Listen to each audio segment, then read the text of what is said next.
After my time with the Focal AriaEVO X N3 speakers, I was curious to see how other speakers lower down their food chain, so to speak, sounded. So I requested some. The Focal Theva N3D is a floor-standing speaker with an Atmos module built right into the top, which of course makes it awesome not just for music but also movies, which is why I requested the center channel alongside these speakers for this review. The floor standers retail for $14.99 US each, and the center channel retails for $6.49 US. The N3D is one of 3 floor-standing speakers in the Theva lineup, and it's available in 3 colors: dark wood, light wood, or high gloss black. My samples arrived in dark wood, which features a dark gray baffle. If I'm to comment on the overall design, there's nothing much to really write home about. It's a really basic, standard-looking speaker set. There's no flash, but it is smartly finished, so, you know, speakers. The center speaker airs on the larger side, but it matches the floor standers quite well. Just make sure you have enough space below your TV. Like in my AriaEVO X review, the center speaker in my setup, just because I don't have the TV wall mounted, just creeps onto the lower edge of my TV because I have my TV on like elevated stands. It's not the most ideal setup. In my future home, I will definitely mount the TV and have tons of clear space for the center channel, but for right now, it works. Included with the floor standers is a plastic stand that you attach with screws. It's not awesome, and when you're installing it, it's kind of a bummer because it's cheap looking and cheap feeling, but once it is installed, you can choose to just completely ignore it. And it is actually functional because it angles back the speakers a little bit to help either time delay the drivers, but also help that Atmos module angle better to hit the ceiling at the right angle to reach your ears. So I can live with it. Speaking of drivers, you get 2 6.5-inch slate fiber drivers, 1 6.5-inch slate fiber mid-range, 1 1-inch inverted dome tweeter. Frequency response is 48 Hz to 28 kHz with a low frequency point of 39 Hz.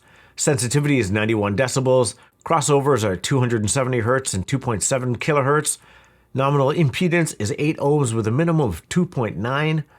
Around the back, you get a bass reflex port and 2 separate sets of binding posts for each system, Atmos and the normal floor stander. The Atmos speaker is a 5-inch full-range speaker. Frequency response is 100 Hz to 20 kHz. Sensitivity 91 decibels with an impedance of 6 ohms. The recommended power amplifier is 40 to 250 watts. Each speaker weighs just under 50 pounds. The center is a 2-way sealed box center. You get the same 2 6.5-inch mid-bass drivers and the 1-inch inverted dome tweeter. Frequency response is 59 Hz to 28 kHz. Sensitivity 91 decibels. Impedance at 8 ohms with a minimum of 3.8. And the recommended power is 40 to 200 watts. The associated equipment for this was the Marantz Cinema 70 with the front, left, and right going into the Cambridge Audio Evo 150. My source was the Apple TV 4K. My sub was my trusty B&W 610, which is in dire need of an upgrade because it's kind of showing its age. I probably need to replace it with something sooner than later. And my rears were the Q Acoustics 3020Is. I place these speakers pretty much in the same position that I place every other speaker in my living room. If I'm being honest, I don't have a lot of leeway in where I can place speakers in this room, so every speaker that I get in for review ends up in pretty much the same spot. 8 inches away from the wall, about 8 feet apart on either side of my media stand, and that's where they live. I decided to just run through a bunch of the same tracks that I played with the AriaEVO X speakers because that review is still somewhat fresh in my mind, and the way those speakers perform, because it completely bowled me over and I love that speaker, that like, let's just see how some of these tunes go. So here are the tunes. Celestial Navigation from the late great Marcus Intellects, Infinity from Photech, Delusions from Sever and Paradox, Shadowboxing from Doc Scott, Cocoon from Bungle, and Former Self from Overlook. On the AriaEVO X, I voluntarily disabled the tone controls, but on the 3D, I actually left them on because while they did sound pretty good, they didn't have the same level of impact, the same amount of bass output, the same fullness of sound. That's not to fault these speakers in any way. I mean, the AriaEVO X costs quite a bit more. It's bigger, it's got an extra driver. There's a lot of factors there, but Yeah, I left tone controls on for my music. Now, it should be noted that I am in the minority of people that likes artificially boosted bass on their non-review listening time. For those wondering about that bass, there is tons of it. With tone controls disabled and with the subwoofer turned off, there is so much usable deep bass. If you like classical, jazz, rock, hip-hop, you will be fine with these speakers belting out bass. There's so much depth. It goes beyond just having a nice deep kick drum. There's great articulate, usable bass from these speakers. If you're the type of person that doesn't want to implement a subwoofer for whatever reason, I don't think you would miss one with this speaker.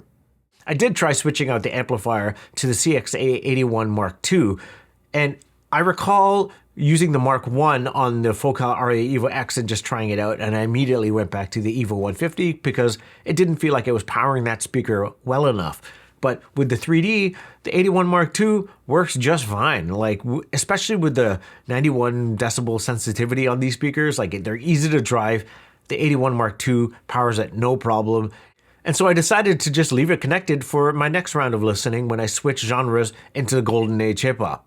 Those tracks were Adrenaline from Mobb Deep, Stakes is High from De La Soul, Troy from Pete Rock and CL Smooth, and Make 'em Envy from Dilla.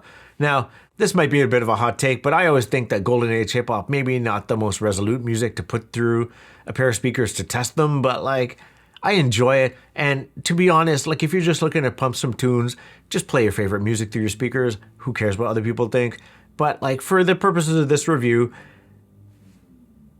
in the good and loud section of this, I guess, like, it sounds good. It plays good and loud. It makes some of my favorite music sound awesome. To a point, I think that's all that matters.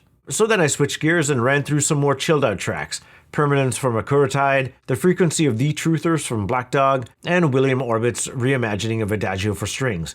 With this track selection, I got to hear the more full-range nature of this speaker, where taking Akuratide's Permanence, where there's a nice full-range bandwidth sort of sound to this, but also a decent amount of low end. But I find that this song works best with a dedicated mid-range, because that's going to do a lot of the heavy lifting in more ambient sounding tracks. And I remember, again, horrible comparison, I remember being completely bowled over and blown away hearing this on the EVO X's, and not so much here. But on the flip side, hearing Vril's Manium, it sounded almost holographic. And, you know, it might be by right of how Vril made that song, but like with these speakers, it sounded really, really good.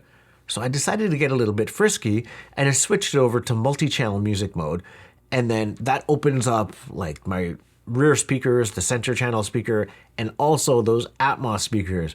And if you get a chance, or if you have an Atmos setup, just put Manium on from Vril and just put it in multi-channel. And if you have extra surround speakers, you know, maybe comment below and let me know what you think of how it sounds. I'm curious. But yeah, sounded really good with this system. With highs, that Adagio for Strings reimagining, I find on certain speakers that around the 630-ish mark, that like it goes all to highs, and on certain speakers, especially with like more metallic tweeters, I found that it gets a little bit grating.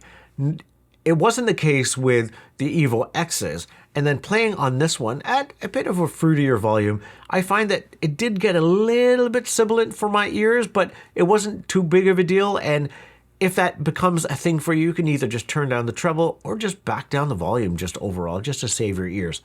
Now, that's not to say that the treble is harsh or brutal in any way. Like, a lot depends on how you have these speakers set up. Like, I generally have speakers towed in towards my listening position, but if I just brought them more flat and then ran that track Adagio for Strings back again, it was a lot less grating to my ears when it got to that really high section of the track.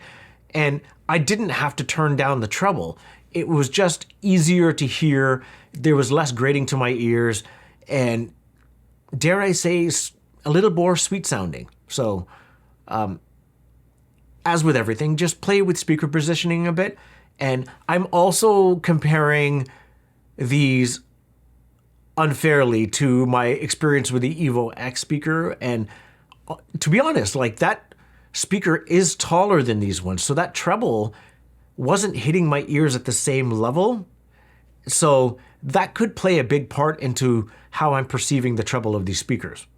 Unfortunately, I don't have them into A-B comparison, but yeah, something worth noting. Okay, so movies is where this package really came into its own. And coming directly off the Sennheiser Ambio Max review, where it's a soundbar with multiple speakers, creating phantom channels of surround, this speaker sounded almost on par with that one with a little bit extra, but different extra. Like the Ambio Max creates like phantom surrounds and everything like that, but kind of lacks the rears, and you don't get that full rear experience unless you have the volume all the way up. But with this, since I had dedicated rears, but no side surrounds, I was wondering if like I could potentially hear a big difference in that, or if I would miss having the side surrounds. And I was so immersed that like I didn't really miss having side surrounds, and I don't think I would be able to like blind tell you which one was playing at like a moderate volume. It's only once things got like louder and when music started playing, and I'll get to that in a second. But first, playing potentially one of the worst movies I've ever watched, but only watching it for effects, is Transformers: Rise of the Beasts. This movie sucks, but there is a couple fight scenes, one of which they're fighting on a mountainside. I can't actually tell you specifically what was going on in that movie because it sucks and I can't pay attention to really bad movies. But yeah, they're fighting on a hill, there's car crashes and everything like that. And I was fully immersed in all the effects, but like when things really got going and blowing up, there was just way more impact from this versus, of course, like a soundbar trying to replicate all of that. And the Atmos effects, when like things would kind of like pick up, it sounded like they were coming from above, which I believe that's what the speaker is trying to do, and it felt like I had ceiling speakers. So yeah, it's doing its job. And then ditto for Into the Spider-Verse, pretty much the best movie I can think of for testing out a surround package, because the surround field is up all the time and it makes use of all of your speakers all the time. But the key difference between this speaker package and something like the Ambio Max is there's a lot of music playing in this movie. And when like Biggie Smalls is playing or the Black Sheep is playing, like my front speakers being large now thump out that music and it sounds incredible. So if you were looking for like, hey, what would you pick, the soundbar over a home theater package? I would go home theater package every single time, especially one like this, because in the times where music does play during a movie, you get more impact. It's more visceral. I like it more. This rules. I think that this is an exceptional home theater package. It makes everything I played through it sound really good. And it's no small sum, but if you consider relative to the rest of the home theater landscape that if you're looking for large-ish speakers to power your home theater system, that this could be considered a bargain, because other home theater packages are the equivalent of a small car. And if you can't stomach that, like I pretty much can't, then this is a viable option. And you don't have to shell out for installing height speakers because they're built in.